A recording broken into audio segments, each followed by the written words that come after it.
الحمد للہ رب العالمین والصلاة والسلام علی سید المرسلین اما بعد فاعوذ باللہ من الشیطان الرجیم بسم اللہ الرحمن الرحیم الصلاة والسلام علیک یا رسول اللہ وعلی آلک واصحابک یا حبیب اللہ الصلاة والسلام علیک یا نبی اللہ وعلی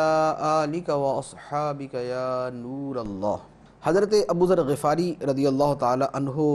فرماتے ہیں کہ میں نبی کریم صلی اللہ علیہ وآلہ وسلم کی بارگاہ میں حاضر ہوا۔ نبی کریم صلی اللہ علیہ وآلہ وسلم نے مجھے ارشاد فرمایا، کیا میں تمہیں اس شخص کے بارے میں خبردار کروں جو لوگوں میں سب سے بڑا بخیل ہے؟ عرض کی، یا رسول اللہ صلی اللہ علیہ وسلم ارشاد فرمائیں۔ نبی کریم صلی اللہ علیہ وآلہ وسلم نے ارشاد فرمایا، جس شخص کے پاس میرا ذکر ہو اور وہ مجھ پر درود نہ پڑھے وہ لوگوں میں سب سے زیادہ بخیل ہے۔ صلو علی الحبیب صلی اللہ تعالی علی محمد صلی اللہ علیہ وسلم۔ فیضان قرآن کے آج کے اس سلسلے میں ہم سورہ نساء کی آیت نمبر 11 سے درس قرآن سنیں گے۔ اللہ عز و جل ارشاد فرماتا ہے، بسم اللہ الرحمن الرحیم،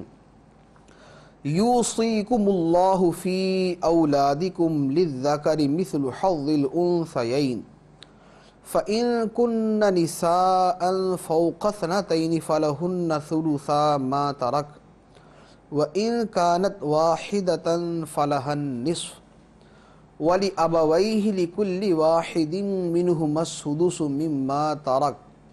إن كان له ولد فإن لم يكن له ولد وورثه أبواه فلأمه الثلث فإن كان له إخوة فلأمه السدس من بعد وصية يوصي بها أو دين آباؤكم وأبناؤكم لا تدرون أيهم أقرب لكم نفعا فريضة من الله إن الله كان عليما حكيما۔ اللہ تمہیں تمہاری اولاد کے بارے میں حکم دیتا ہے، بیٹے کا حصہ 2 بیٹیوں کے برابر ہے، پھر اگر صرف لڑکیاں ہوں اگرچہ 2 سے اوپر تو ان کے لیے ترکے کا 2/3 حصہ ہوگا، اور اگر ایک لڑکی ہو تو اس کے لیے آدھا حصہ ہے، اور اگر میت کی اولاد ہو تو میت کے ماں باپ میں سے ہر ایک کے لیے ترکے سے 6واں حصہ ہوگا، پھر اگر میت کی اولاد نہ ہو اور ماں باپ چھوڑے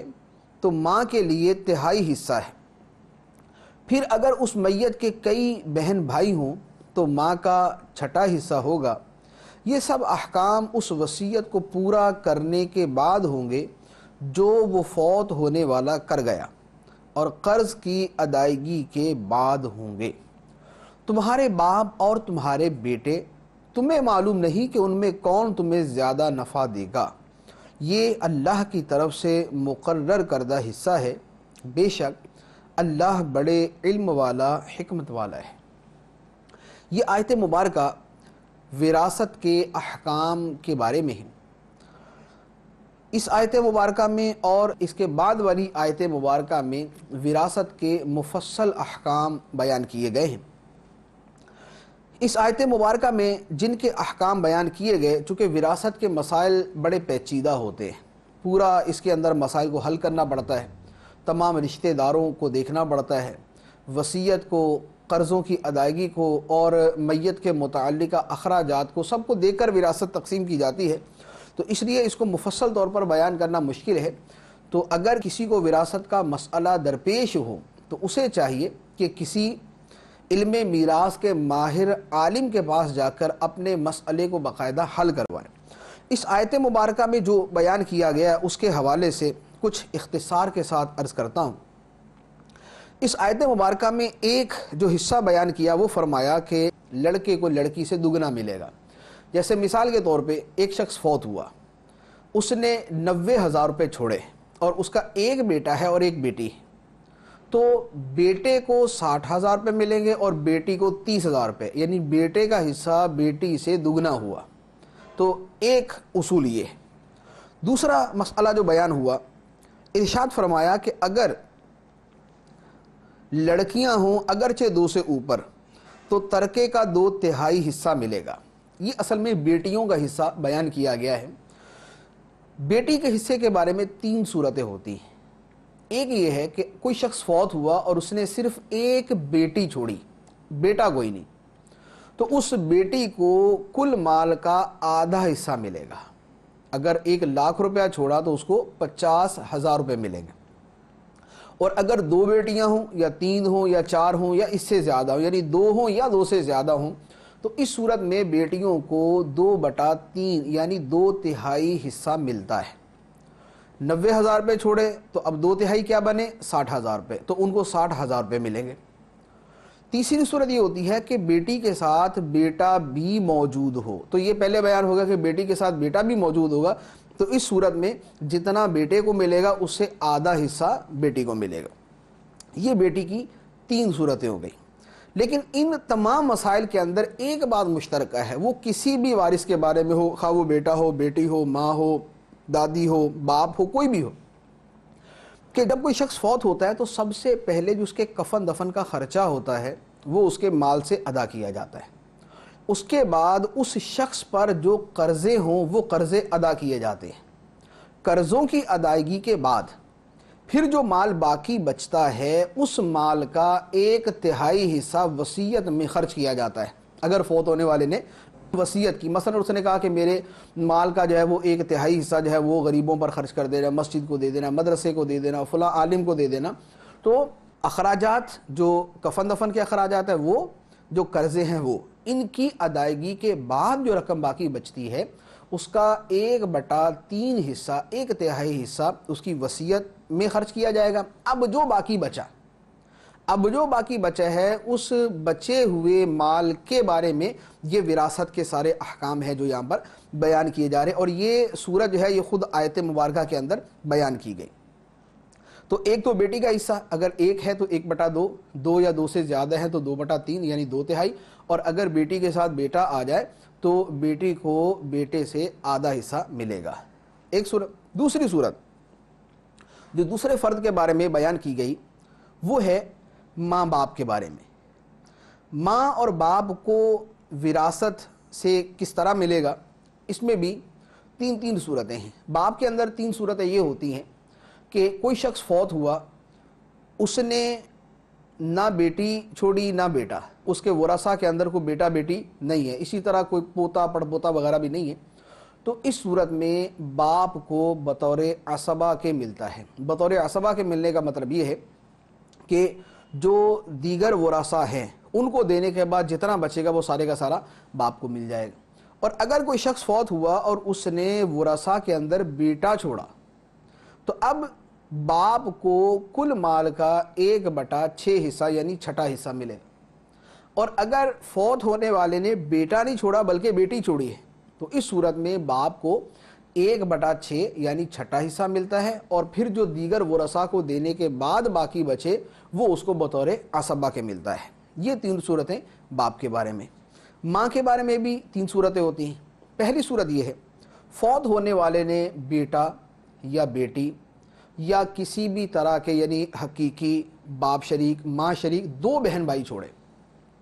اگر ایسی صورت ہے تو اس صورت میں ماں کو کل مال کا 1/6 حصہ ملتا ہے یعنی 1/6 حصہ ملتا ہے۔ اور اگر نہ میت کا بیٹا ہے نہ بیٹی نہ کسی بھی طرح کے 2 بہن بھائی ہیں تو اس صورت میں ماں کو کل مال کا 1/3 حصہ ملتا ہے یعنی 1/3۔ اور ایک صورت یہ ہوتی ہے کہ کوئی شخص فوت ہوا اور اس نے اب مرد فوت ہوا، اس نے ماں باپ چھوڑے اور بیوی چھوڑی، یا لڑکی فوت ہوئی اس نے ماں باپ چھوڑے اور شوہر چھوڑا۔ یہ جو 2 صورتیں ہوتی ہیں ان کے اندر حکم یہ ہوتا ہے کہ اگر لڑکا فوت ہوا تو پہلے اس کی بیوی کو حصہ دے دیا جائے، یا لڑکی فوت ہوئی تو پہلے اس کے شوہر کو حصہ دے دیا جائے۔ اب شوہر یا بیوی کو حصہ دینے کے بعد جو مال باقی بچے گا اس مال کا 1/3 حصہ ماں کو دیا جائے گا، اور پھر بقیہ جو ہے وہ باپ کو مل جائے گا۔ تو یہ وہ صورتیں ہیں جو باپ اور ماں کے حوالے سے قرآن پاک کے اندر بیان کی گئی۔ تو اب یہاں پر چونکہ بعض اوقات یہ ہوتا ہے کہ اب لوگ طرح طرح کے وسوسوں کا شکار ہوتے ہیں کہ فلاں کو زیادہ ملنا چاہیے تھا، بیٹیاں تو پہلے مجبور ہوتی ہیں، پوتوں کو مل جانا چاہیے تھا کیونکہ پوتے جو ہے وہ تو بعض اوقات یتیم کوئی پوتا ہے تو اس کو زیادہ حصہ ملتا ہے، تو اس طرح کے بعض اوقات وسوسے آتے ہیں۔ تو اللہ عز و جل نے ارشاد فرمایا آباؤکم و ابناؤکم، تمہارے باپ اور تمہارے بیٹے، لا تدرون ایہم اقرب لکم نفعا، تمہیں نہیں پتا کہ ان میں کون تمہارے لیے زیادہ نفع بخش ہے، تو تمہیں نہیں پتا، اللہ کو علم ہے، فریضۃ من اللہ، یہ اللہ کی طرف سے مقرر کردہ حصے ہیں، ان اللہ کان علیما حکیما، اور جس نے یہ حصے مقرر کیے ہیں وہ علم والا بھی ہے، حکمت والا بھی ہے، وہ تم سے زیادہ تمہارے منافع اور فوائد کو جانتا ہے اور تم سے زیادہ حکمت والا ہے، تو اس کا حکم جو ہے وہ علم اور حکمت کی بنیاد پر ہے، لہذا اپنے عقلی ڈھکوسلوں کو درمیان میں لانے کی بجائے جو اللہ عز و جل کا حکم ہو اسی پر عمل کیا جائے گا اور اسی پر سر تسلیم خم کیا جائے گا۔ اس کے بعد مزید چند ورثہ کے حصے بیان کیے گئے، ارشاد فرمایا وَلَكُمْ نِصْفُ مَا تَرَكَ أَزْوَاجُكُمْ إِن لَّمْ يَكُن لَّهُنَّ وَلَدٌ فَإِن كَانَ لَهُنَّ وَلَدٌ فَلَكُمُ الرُّبُعُ مِمَّا تَرَكْنَ مِن بَعْدِ وَصِيَّةٍ يُوصِينَ بِهَا أَوْ دَيْنٍ وَلَهُنَّ الرُّبُعُ مِمَّا تَرَكْتُمْ إِن لَّمْ يَكُن لَّكُمْ وَلَدٌ فَإِن كَانَ لَكُمْ وَلَدٌ فَلَهُنَّ الثُّمُنُ مِمَّا تَرَكْتُم مِّن بَعْدِ وَصِيَّةٍ تُوصُونَ بِهَا أَوْ دَيْنٍ وَإِن كَانَ رَجُلٌ يُورَثُ كَلَالَةً أَوِ امْرَأَةٌ وَلَهُ أَخٌ أَوْ أُخْتٌ فَلِكُلِّ وَاحِدٍ مِّنْهُمَا السُّدُسُ فَإِن كَانُوا أَكْثَرَ مِن ذَلِكَ فَهُمْ شُرَكَاءُ فِي الثُّلُثِ مِن بَعْدِ وَصِيَّةٍ يُوصَى بِهَا أَوْ دَيْنٍ غَيْرَ مُضَارٍّ وَصِيَّةً مِّنَ اللَّهِ وَاللَّهُ عَلِيمٌ حَلِيمٌ، اور تمہاری بیویاں جو مال چھوڑ جائیں اگر ان کی اولاد نہ ہو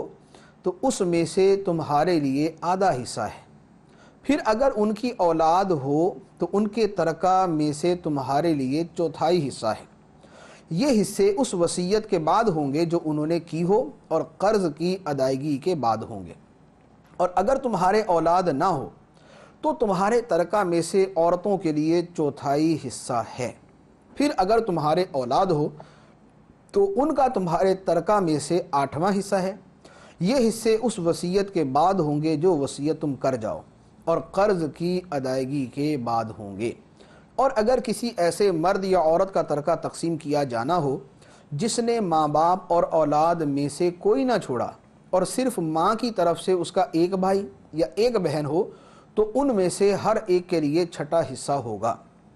پھر اگر وہ ماں کی طرف والے بہن بھائی ایک سے زیادہ ہوں تو سب تہائی میں شریک ہوں گے۔ یہ دونوں صورتیں بھی میت کی اس وصیت اور قرض کی ادائیگی کے بعد ہوں گی جس وصیت میں اس نے ورثہ کو نقصان نہ پہنچایا ہو،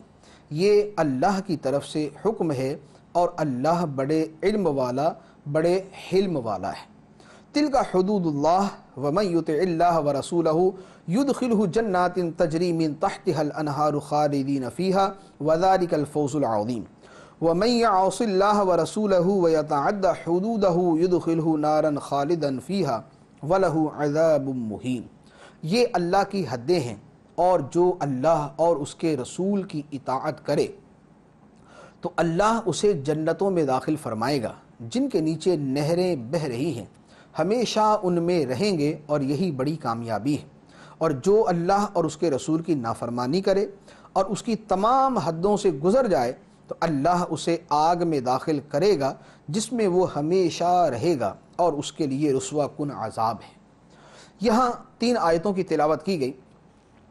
ان 3 آیتوں میں جو وراثت کے متعلقہ احکام ہیں وہ 3 افراد کے بارے میں،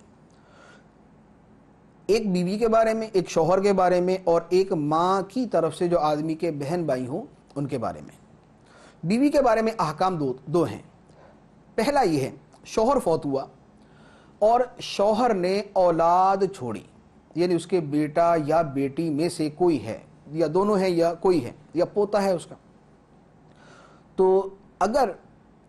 فوت ہونے والے شخص نے اولاد چھوڑی ہے تو بیوی کو کل مال کا 1/8 حصہ ملے گا، یعنی 8واں حصہ۔ 80,000 ہے تو اس میں سے 10,000 روپے. اور اگر فوت ہونے والے کی اولاد نہیں تو اس صورت میں بیوی کو کل مال کا 1/4 حصہ ملے گا، یعنی 80,000 میں سے 20,000 روپے یا 40,000 میں سے 10,000 روپے کہہ لیں. اور شوہر کی صورتحال اس سے جو ہے وہ دوگنی کر لیں. بیوی فوت ہوئی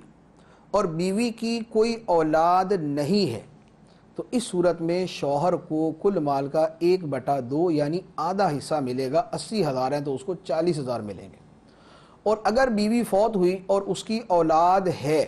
تو شوہر کو کل مال کا 1/4 حصہ یعنی چوتھائی حصہ ملے گا. 80,000 ہے تو 20,000، 40,000 ہیں تو اس کو 10,000 ملیں گے. تو یہ دو صورتیں ہیں میاں اور بیوی کے بارے میں. تیسرا فرد جس کا یہاں تذکرہ ہے وہ ہے ماں کی طرف سے جو آدمی کا بھائی یا اس کی بہن ہو. یعنی ایک سگا بھائی ہوتا ہے جو ماں اور باپ دونوں کی طرف سے ہوتا ہے. ایک وہ بھائی ہوتا ہے جو باپ کی طرف سے ہوتا ہے ماں کی طرف سے نہیں، یعنی باپ مشترک ہیں لیکن مائیں جو ہے وہ دونوں کی مختلف ہیں. اس کو کہتے ہیں باپ شریک بھائی. اور تیسرا اس کو عربی کے اندر اس کو جو ہے وہ اللاتی بھائی کہا جاتا ہے، یہ اللاتی ہے. تیسرا وہ ہوتا ہے کہ جو ماں کی طرف سے شریک ہے اور باپ مختلف ہیں. جیسے کسی عورت کی 2 شادیاں ہوئیں، ایک اس کا بیٹا پہلے شوہر سے ہے، دوسرا اس کا بیٹا دوسرے شوہر سے. تو یہ جو ماں کی طرف سے شریک ہیں اور باپ کی طرف سے مختلف ہیں ان کو ماں شریک، یعنی ماں میں یہ ماں کے اندر یہ شریک ہیں تو یہ ماں شریک بہن بھائی ہیں. اور عربی کے اندر اس کو اخیافی بہن بھائی کہا جاتا ہے. تو یہاں پر ان کی وراثت بیان کی، ان کی 3 صورتیں ہوتی ہیں، یہاں پر 2 بیان کی گئی. وہ یہ ہے کوئی شخص فوت ہوا اور اس کا ایک اخیافی بھائی ہے، یعنی ماں کی طرف سے اس کا ایک بھائی ہے یا ماں کی طرف سے اس کی ایک بہن ہے. یعنی ایک ہے، 2 نہیں، نہ 2 سے زیادہ. اگر ایک ہے تو اس ایک کو 1/6 حصہ ملے گا، یعنی چھٹا حصہ ملے گا. اور اگر یہ ماں کی طرف سے جو شریک بہن بھائی ہیں یہ 2 ہوں یا 2 سے زیادہ ہوں، یعنی 2 ماں شریک بھائی ہیں یا 2 ماں شریک بہنیں ہیں یا ایک بھائی یا ایک بہن ہے یا اس سے زیادہ ہے، ان تمام صورتوں کے اندر ان ماں شریک بہن بھائیوں کو کل 1/3 حصہ ملے گا. وہ 1/3 یعنی 1/3 حصہ ہی ان کے درمیان ڈیوائیڈ کیا جائے گا. تو یہ وہ افراد کے جن کا یہاں پر اس آیت کے اندر تذکرہ کیا گیا. اب ان احکام کو بیان کرنے کے بعد اللہ عز و جل ارشاد فرماتا ہے کہ یہ اللہ کی حدیں ہیں. یہ جو وراثت کے احکام بیان کیے گئے ہیں یہ اللہ کی حدیں ہیں. جو اللہ اور اس کے رسول کی اطاعت کرے اللہ تعالیٰ اسے جنتوں میں داخل کرے گا، اور جو ان حدوں کو توڑے گا اور اللہ کے رسول کی نافرمانی کرے گا اللہ تعالیٰ اسے جہنم میں داخل کرے گا. تو اس سے پتہ چلا کہ وراثت کے احکام جو ہیں ان کا بطور خاص تاکید اور شدت کے ساتھ قرآن پاک کے اندر بیان فرمایا گیا. تو وہ لوگ کہ بھائی ہے تو بہن کی وراثت کھا گیا، بیٹا ہے تو بیٹی کی وراثت کھا گیا، چچا ہے تو بھتیجوں کی وراثت کھا گیا. تو یہ جو وراثت کے اندر دوسروں کے پلاٹ کھا جاتے ہیں، دوسروں کے گھر اور مکان کھا جاتے ہیں، دوسروں کا حصہ کھا جاتے ہیں، یا جو ہے وہ دارالافتاؤں کے اندر آ کے مفتیوں کے سامنے آ کے غلط صورتحال بیان کر کے اپنا حصہ غلط جو ہے وہ لکھوا کر وہ کھا جاتے ہیں، یا کورٹ کچہری کے اندر جا کر ججوں کے سامنے جھوٹی گواہیاں دلوا کر دوسروں کی وراثت کا حصہ کھا جاتے ہیں، ان کے لیے یہاں پر شدید ترین وعید موجود ہے کہ جو اللہ اور اللہ کے رسول کی نافرمانی کرے اور حدود الہی کو توڑے گا اللہ تعالیٰ اسے جہنم میں داخل کرے گا. ہمیشہ کا داخلہ تو اس کے لیے ہے جو ماننے سے ہی انکار کر دے، لیکن جو عمل نہ کرے اس کے لیے بھی جہنم کی وعید ہے، وہ بھی جہنم کے عذاب کا مستحق ہے.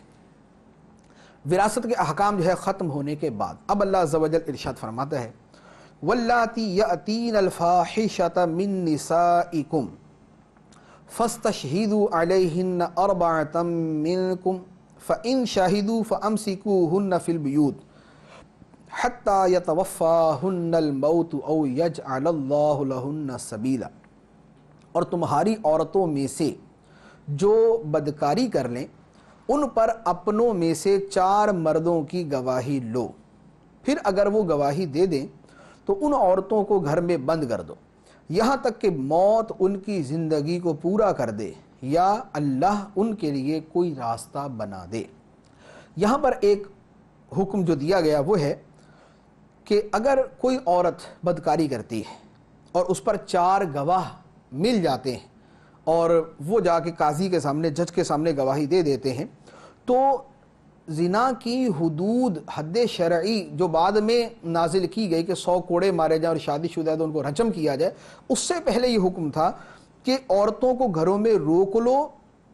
حتیٰ کہ ان کی موت کا وقت آ جائے، یعنی ان کو گھروں کے اندر قید کر دو، ان کو گھر سے نکلنے نہ دو، الا یہ کہ اللہ تعالیٰ کو دوسرا راستہ پیدا کر دے، یعنی اللہ تعالیٰ کو دوسری حد بیان کر دے کہ اب پہلے والا حکم نہیں ہے بلکہ اب دوسرا حکم نازل ہو چکا ہے۔ چنانچہ وہ بعد میں دوسرا حکم بھی نازل ہوا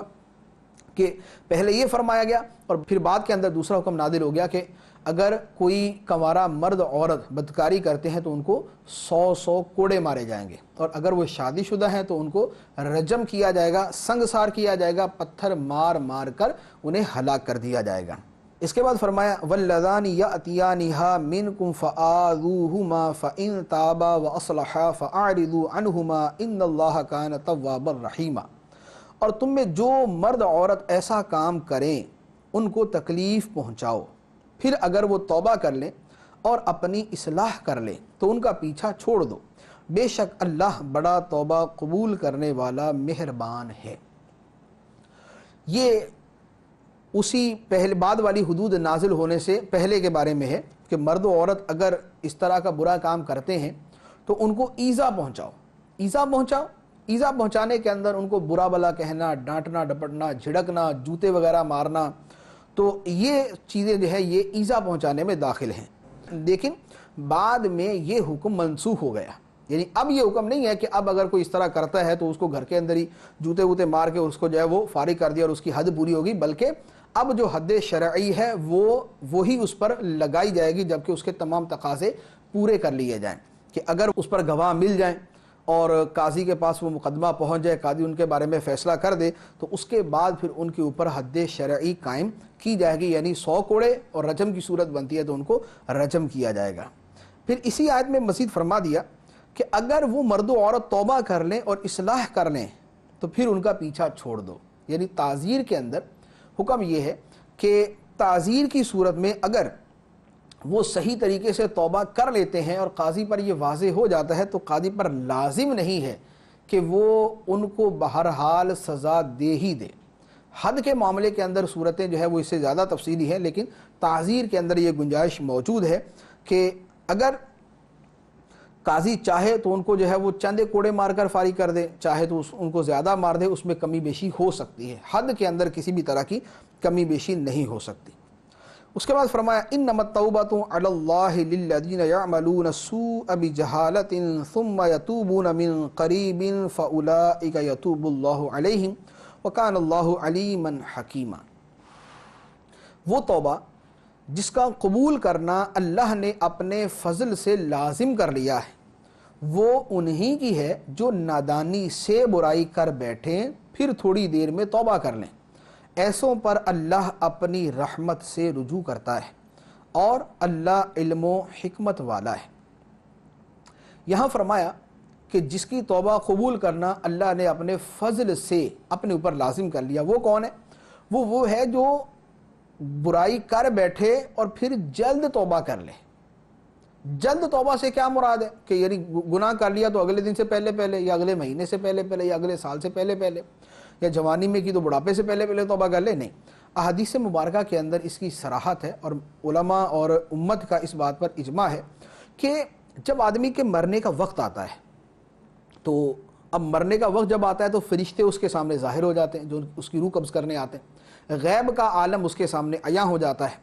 تو یہ وقت آنے سے پہلے پہلے یعنی موت کے معاملات اس پر کھل جانے سے پہلے پہلے اگر وہ توبہ کر لیتا ہے تو اللہ تعالیٰ اس کی توبہ قبول فرما لیتا ہے۔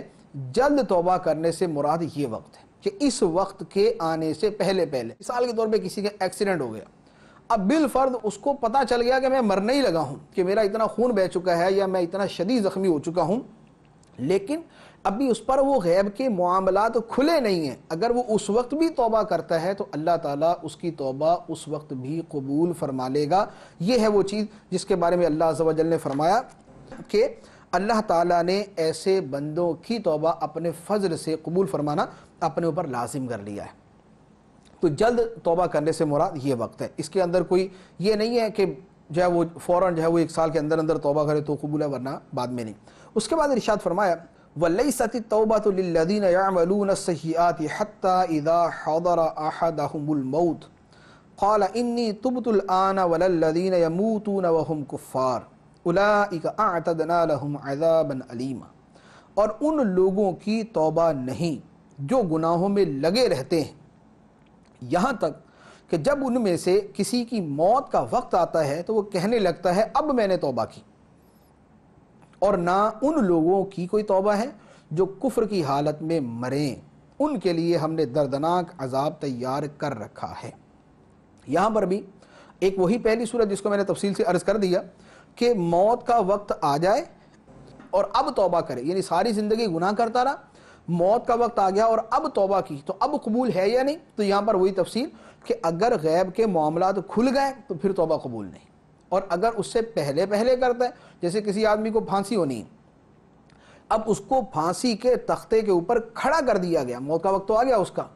لیکن جو پھانسی کے تختے پہ کھڑا ہے اس پر کوئی غیب کے معاملات نہیں کھل جاتے، اگر وہ وہاں بھی توبہ کرتا ہے اللہ تعالیٰ اس کی توبہ قبول فرمائے گا۔ تو ایک صورت یہ کہ جس کی موت کا وقت آ جائے پھر وہ توبہ کرے، قبول نہیں، اور دوسرا وہ ہے کہ جو حالت کفر میں مر جائے اس کی توبہ قبول نہیں۔ ایک آدمی کافر ہے اور توبہ کرتا رہتا ہے تو کافر کی توبہ جو ہے وہ قبول نہیں ہے جب تک وہ اپنے کفر سے توبہ نہیں کرتا۔ اس کے بعد ارشاد فرمایا یا ایھا الذین آمنوا لا یحل لکم ان ترثوا النساء کرہا ولا تعضلوهن لتذهبوا ببعض ما آتيتموهن إلا أن يأتين بفاحشة مبينة وعاشروهن بالمعروف فإن كرهتموهن فعسى أن تكرهوا شيئا ويجعل الله فيه خيرا كثيرا۔ اے ایمان والو، تمہارے لیے حلال نہیں کہ تم زبردستی عورتوں کے وارث بن جاؤ، اور عورتوں کو اس نیت سے روکو نہیں کہ جو مہر تم نے انہیں دیا تھا اس میں سے کچھ لے لو، سوائے اس صورت کے کہ وہ کھلی بے حیائی کا ارتکاب کریں، اور ان کے ساتھ اچھے طریقے سے گزر بسر کرو۔ پھر اگر وہ تمہیں ناپسند ہوں تو ہو سکتا ہے کہ کوئی چیز تمہیں ناپسند ہو اور اللہ اس میں بہت بھلائی رکھ دے۔ اس آیت مبارکہ میں جو فرمایا گیا ہے، پہلے فرمایا کہ عورتوں کے جبری تم وارث بن جاؤ، تمہارے لیے یہ حلال نہیں ہے کہ تم عورتوں کے جبری زبردستی ان کے وارث بن جاؤ۔ اس کی صورت کیا ہے؟ تو تفسیر قرطبی کے اندر فرمایا کہ اسلام سے پہلے اہل عرب کا یہ دستور تھا کہ لوگ مال کی طرح اپنے رشتہ داروں کی بیویوں کے بھی وارث بن جاتے تھے، پھر اگر چاہتے تو مہر کے بغیر انہیں اپنی زوجیت میں رکھتے یا کسی اور کے ساتھ اس کی شادی کر دیتے اور مہر خود لے لیتے، یا انہیں آگے شادی نہ کرنے دیتے بلکہ اپنے پاس ہی رکھتے تاکہ انہیں جو مال وراثت میں ملا ہے وہ ان لوگوں کو دے دیں اور تب یہ ان کی جان چھوڑیں، یا عورتوں کو اس لیے روک رکھتے کہ یہ مر جائیں گی تو یہ روکنے والے لوگ ان کے وارث ہو جائیں گے، الغرض عورتیں ہر صورت میں ان کے ہاتھوں مجبور ہوتی۔ تو اس رسم کو مٹانے کے لیے قرآن کی یہ آیت مبارکہ نازل ہوئی۔ تو فرمایا کہ عورتوں پر اس طرح ظلم و زیادتی نہ کرو، ان کو اس وجہ سے نہ روکو کہ جو تم نے ان کو مہر دیا یا خرچہ دیا تو وہ تمہیں واپس کریں۔ ہمارے معاشرے کے اندر بھی جو صورت ہے اس کے بارے میں نے پہلے بھی عرض کیا تھا کہ بلا وجہ عورت کو تنگ کیا جاتا ہے تاکہ وہ اپنا مہر معاف کر دے یا مہر ان کو واپس لوٹا دے۔ تو ایسی صورتیں کہ جن کے اندر کسی ہیلے بہانے سے عورتوں پر ظلم کیا جائے، ان صورتوں کی شریعت کے اندر کسی بھی طرح اجازت نہیں۔ پھر ایک بات ارشاد فرمائی آخر کے اندر، بہت پیاری بات ارشاد فرمائی۔ ایک تو فرمایا کہ وَعَاشِرُوهُنَّ بِالْمَعْرُوفِ، عورتوں سے اچھے طریقے سے رہو، ان کے ساتھ اچھے طریقے سے گزر بسر کرو۔ دوسری بات ارشاد فرمائی کہ اگر تم انہیں ناپسند کرتے ہو، اگر تم اپنی بیویوں کو ناپسند کرتے ہو تو ہو سکتا ہے کہ تم کسی شے کو ناپسند کرو اور اللہ تعالیٰ اسی شے میں تمہارے لیے بہت بھلائی رکھ دے۔ یہ قرآن پاک نے وہ اصول دیا ہے جس پر میں عرض کروں کہ شاید اگر آدھے علم نفسیات کی بنیاد ہو تو کوئی بعید بات نہیں ہے، جس کو ہم جو ہے وہ پازیٹیو تھنکنگ کہتے ہیں، مثبت ذہنی رویہ، مثبت سوچ، کہ کسی شے سے اگر ہمیں کچھ تکلیف ہوتی ہے یا کسی شے سے ہمیں کچھ پریشانی ہوتی ہے تو اس کے برے پہلو دیکھنے کی بجائے اس کے اچھے پہلوؤں کی طرف نظر کرنی چاہیے۔ جیسے مثال کے طور پہ یہاں پر بیوی کا تذکرہ، اگر بیوی کے اندر کوئی بری عادت ہے تو اب صرف اسی عادت پر نظر رکھنے کی بجائے اور صرف اسی عادت کو دیکھتے رہنے کی بجائے یہ دیکھا جائے کہ اس میں اچھی عادت بھی ہے یا نہیں کوئی، تو یقیناً اگر اس کے اندر ایک آدھ بری عادت ہوگی تو 10 اس کے اندر اچھی عادتیں بھی ہوں گی۔ تو بجائے اس کے کہ ایک بری عادت کو فوکس کر کے صرف اسی کے اوپر آدمی سوچتا رہے، اس سے بہتر ہے کہ اس کی 10 اچھی عادتوں کے بارے میں سوچے جس کے ذریعے اس کی زندگی جو ہے وہ اچھے طریقے سے گزر سکے۔ اب یہی اصول جو ہے وہ زندگی کے ہر شعبے کے اندر ہم لگا سکتے، اپنے کاروبار کے اندر، اپنی نوکری کے اندر، اپنے گھر کے بارے میں، اپنے محلے کے بارے میں، کہ بعض چیزوں سے ہمیں تکلیف ہوتی ہے اپنے گھر میں، اپنے پڑوس میں، اپنے رشتہ داروں میں، اپنے کاروبار میں، اپنی جاب کے اندر، لیکن وہیں پر ہمارے لیے اچھے پہلو بھی موجود ہوتے ہیں۔ تو ہم صرف برے پہلو کو سوچ سوچ کر اپنے آپ کو پریشان کرتے رہتے ہیں، اپنا دل جلاتے رہتے ہیں، اپنے آپ کو خود ایذا پہنچاتے رہتے ہیں، اور اگر اسی چیز کے اچھے پہلوؤں کی طرف ہم نظر کریں تو شاید ہمیں وہ برائی جو ہے وہ کم سے کم نظر آئے اور وہ اچھائی جو ہے وہ ہمارے دل کی اس جلن کو اور اس تکلیف کو دور کر دیں۔ تو اللہ عز و جل نے فرمایا کہ ہو سکتا ہے کہ تم کسی شے کو ناپسند کرو اور اسی شے کے اندر اللہ تعالیٰ تمہارے لیے بہت زیادہ بھلائی رکھتے۔ تو اب یہ بھلائی آدمی کو یاد کب آتی ہے؟ جب آدمی وہ چیز چھوڑ بیٹھتا ہے، وہ چیز چھوڑ بیٹھتا ہے، پھر یاد کرتا ہے یار افسوس کہ میں نے وہ اتنے سارے فوائد چھوڑ دیے اور ایک بس اس چیز کی وجہ سے میں نے اپنا نقصان کر لیا۔ تو جذباتیت جو ہے اور جلد بازی اور جلد فیصلہ کرنا جو ہے یہ اکثر اوقات نقصان دہ ثابت ہوتا ہے۔ اس کے بعد ارشاد فرمایا وَإِنْ أَرَدْتُمُ اسْتِبْدَالَ زَوْجٍ مَكَانَ زَوْجٍ وَآتَيْتُمْ إِحْدَاهُنَّ قِنْطَارًا فَلَا تَأْخُذُوا مِنْهُ شَيْئًا أَتَأْخُذُونَهُ بُهْتَانًا وَإِثْمًا مُبِينًا۔ اور اگر تم ایک بیوی کے بدلے دوسری بیوی بدلنا چاہو اور تم اسے ڈھیروں مال دے چکے ہو تو اس میں سے کچھ واپس نہ لو، کیا تم جھوٹ باندھ کر اور کھلے گناہ کے مرتکب ہو کر وہ مال لوگے؟ یہاں کیا ہے، زمانہ جاہلیت کے اندر ایک طریقہ تھا اہل عرب کا کہ جس بیوی کو مہر بہت زیادہ دیا ہوا، اب اسے جان بھی چھڑانی ہے، دوسری شادی کرنی،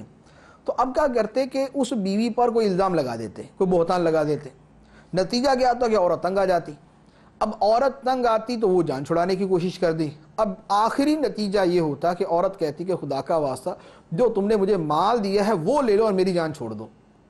تو یوں عورت مال دے کر اس سے اپنی جان چھڑاتی، اور یہ مرد حضرات جو ہیں یہ ان کے اوپر بہتان کیوں لگاتے کہ جو ان کو مال دیا ہے وہ کسی طرح ان سے واپس لے لے، سیدھی طلاق دیں گے تو مال واپس نہیں ملے گا، تو بہتان لگاتے کہ عورت مطالبہ کرے، خلا کی صورت پیدا ہو، پھر عورت مال واپس کرے اور پھر یہ اس کے بعد ان کو طلاق دے۔ تو یہاں اس کے بارے میں فرمایا گیا کہ کیا تم جھوٹ باندھ کر اور کھلے گناہ کا مرتکب ہو کر ان سے مال واپس لوگے؟ تو اس کی اجازت نہیں ہے۔ اس کے بعد فرمایا وَكَيْفَ تَأْخُذُونَهُ وَقَدْ أَفْضَى بَعْضُكُمْ إِلَى بَعْضٍ وَأَخَذْنَ مِنْكُمْ مِيثَاقًا غَلِيظًا، اور تم وہ مال کیسے واپس لے سکتے ہو حالانکہ تم تنہائی میں ایک دوسرے سے مل چکے ہو اور وہ تم سے مضبوط عہد بھی لے چکی ہیں۔ آیت کا مفہوم واضح ہے، فرمایا کہ تم نے جو ان کو مال دیا تھا ان سے کیسے واپس لوگے؟ تمہاری اور ان کی خلوت ہو چکی، تم تنہائی کے اندر مل چکے، پھر تم نے ان سے ایک پختہ عہد باندھا تھا کہ وہ تم ان کے ساتھ اچھے طریقے سے زندگی گزارو گے۔ تو جب یہ ساری باتیں ہیں تو انسان کی جو اخلاقیات ہیں وہ تقاضا کرتی ہیں کہ وہ اس ظلم و زیادتی پر نہ اترے۔ جس عورت کے ساتھ زندگی کا ایک حصہ گزارا ہے بالفرض اگر اس کے ساتھ جدائی ہو جاتی ہے تو اس پر ظلم کرنے کا تو دروازہ نہیں کھل جاتا، اس پر زیادتی کرنے کی تو اجازت نہیں ہو جاتی۔ لہذا جب تم ان سے خلوتیں کر چکے ہو، تنہائی میں مل چکے ہو، ان سے مضبوط عہد و پیمان باندھ چکے ہو، تو اب اس کے بعد ان پر زیادتی کی یہ صورت اختیار نہ کرو۔ اس کے بعد فرمایا وَلَا تَنْكِحُوا مَا نَكَحَ آبَاؤُكُم مِّنَ النِّسَاءِ إِلَّا مَا قَدْ سَلَفَ إِنَّهُ كَانَ فَاحِشَةً وَمَقْتًا وَسَاءَ سَبِيلًا، اور اپنے باپ دادا کی منکوحہ سے نکاح نہ کرو، البتہ جو پہلے ہو چکا وہ معاف ہے، بے شک یہ بے حیائی اور غضب کا سبب ہے اور یہ بہت برا راستہ ہے۔ یہاں جس رشتے کی حرمت بیان کی گئی ہے وہ یہ ہے کہ باپ یا دادا نے جس سے نکاح کیا، اولاد کا اب اس سے نکاح کرنا حرام، یعنی بالفرض کسی کے باپ نے ایک عورت سے نکاح کیا، اب اگرچہ صرف نکاح کیا ہو، ان کی رخصتی نہ ہوئی، ان کا آپس میں تعلق ملاپ نہ ہوا، تب بھی وہ عورت اولاد پر حرام ہو جاتی ہے۔ اور نکاح کا ایک معنی جو ہے وہ ہم بستری کرنا بھی ہوتا ہے، اگر وہ معنی ہے تو اس صورت میں جن عورتوں سے باپ یا دادا نے صحبت کی ہو تو ان کے ساتھ بھی اولاد کا نکاح کرنا درست نہیں رہتا۔ ہاں، جو یہ حکم نازل ہونے سے پہلے ہو چکا، جو یہ حکم نازل ہونے سے پہلے ہوا، وہ معاف ہے، کیونکہ وہ تو حکم نازل ہی نہیں ہوا تھا، لہذا اس کے اوپر کیا احکام چلیں گے، تو لہذا وہ معاف۔ اس کے بعد اب یہ حرمت کی ایک صورت بیان کرنے کے بعد اب اللہ عز و جل نے یہاں پر رشتوں کی ایک کثیر تعداد کے بارے میں بتا دیا کہ تمہارے اوپر یہ رشتے حرام ہیں۔ وہ کیا ہیں؟ وہ اس آیت میں بیان کیے گئے۔ فرمایا حرمت علیکم امہاتکم و بناتکم و اخواتکم و عماتکم و خالاتکم و بنات الاخ و بنات الاخت و امہاتکم اللاتی ارضعنکم و اخواتکم من الرضاعة و امہات نسائکم و ربائبکم اللاتی فی حجورکم من نسائکم اللاتی دخلتم بہن فإن لم تكونوا دخلتم بهن فلا جناح عليكم وحلائل أبنائكم الذين من أصلابكم وأن تجمعوا بين الأختين إلا ما قد سلف إن الله كان غفورا رحيما۔ تم پر حرام کر دی گئی تمہاری مائیں اور تمہاری بیٹیاں اور تمہاری بہنیں اور تمہاری پھوپھیاں اور تمہاری خالائیں اور تمہاری بھتیجیاں اور تمہاری بھانجیاں اور تمہاری وہ مائیں جنہوں نے تمہیں دودھ پلایا اور دودھ کے رشتے سے جو تمہاری بہنیں ہیں وہ، اور تمہاری بیویوں کی مائیں اور تمہاری بیویوں کی وہ بیٹیاں جو تمہاری گود میں ہیں، جو ان بیویوں سے ہو جن سے تم ہم بستری کر چکے ہو۔ پھر اگر تم نے ان بیویوں سے ہم بستری نہ کی ہو تو ان کی بیٹیوں سے نکاح کرنے میں تم پر کوئی حرج نہیں،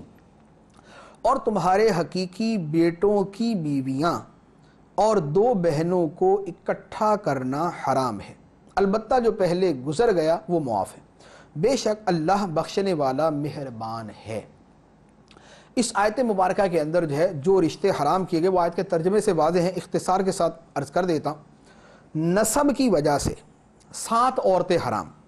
نمبر 1 ماں،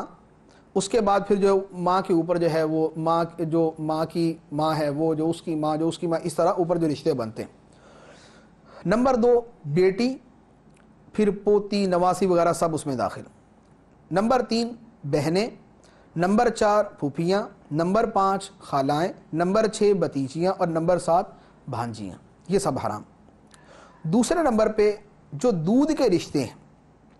دودھ کے رشتے کے بارے میں شریعت نے ایک اصول بیان کر دیا۔ سرکار دو عالم صلی اللہ علیہ وسلم نے فرمایا جو رشتہ نسب سے حرام ہوتا ہے وہ رضاعت سے بھی حرام ہو جاتا ہے، وہ دودھ پینے سے بھی حرام ہو جاتا ہے۔